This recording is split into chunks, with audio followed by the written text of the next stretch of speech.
Hi, everyone. My name is Amy Amantea. My pronouns are she, her, and I'm the Associate Director of VocalEye Descriptive Arts Society.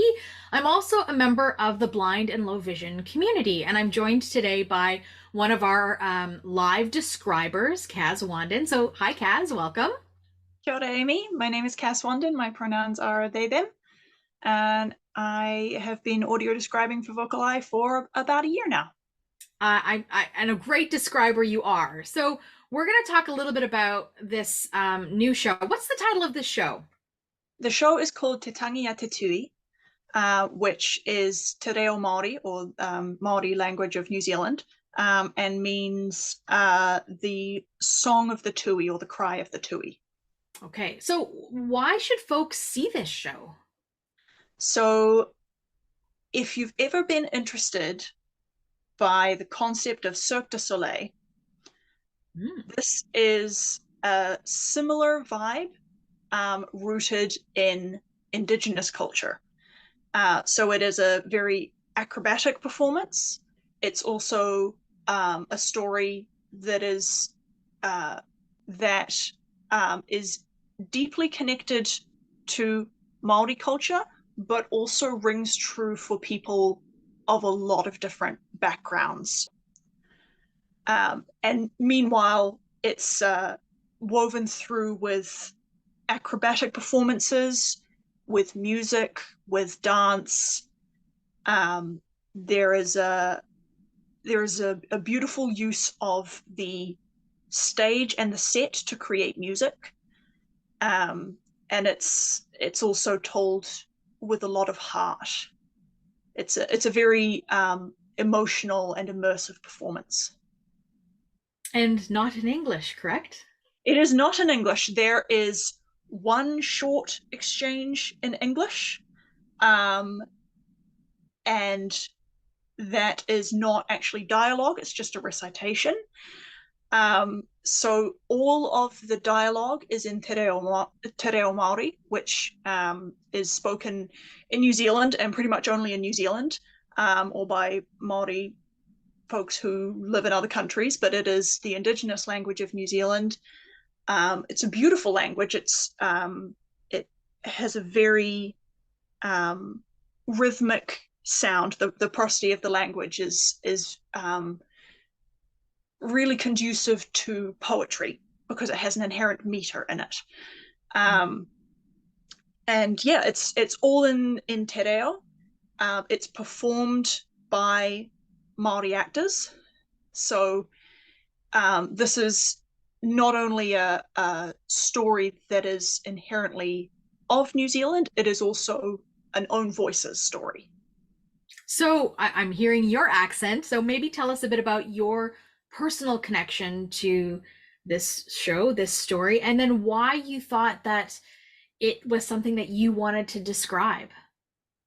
Well, I saw just the title of it on the Culture website as I was scrolling through the upcoming shows, and I read Te Tangi Te Tui, and I had the simultaneous feeling of, oh, that's so comfortingly familiar, and simultaneously that is so very out of place here, and realized very quickly that this, I mean, for me, it feels like a little slice of home. I'm not Māori myself. I'm Pakeha, which is the term for New Zealander of European ancestry.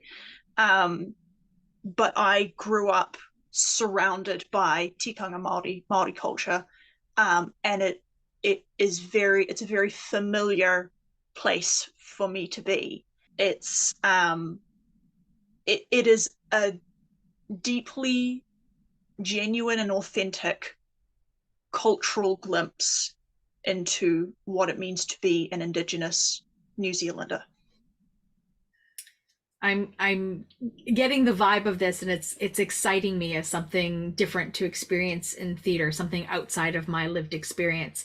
So as the describer, as the VocalEye describer, how does VocalEye plan to make this accessible for audience members who are blind and partially sighted? Well, there are going to be two things going on there. One is the description like I would do for any other show, of what is physically, visually happening. And the other is the dialogue, which obviously is all in Te Reo, and will be surtitled, I believe, on a screen on the backdrop for the sighted audience. I will be also voicing the translations. So I will be essentially live dubbing the dialogue into English, interspersed with descriptions of the action. And the beautiful thing about this show is that many of the things that are visually impressive for a sighted audience to watch also have a sound component to them. So, for instance, some of the apparatus that the acrobats use has music built into it, and that, you know, there is a thing about the apparatus that they can play to create a sound. So no part of the show that is purely visual. There is a level of sort of accessibility, in the sense that in every part of the show there is something that can be accessed by the entire audience. And what I will be doing is I'll be doing my best to layer over that the bits that are most accessible visually.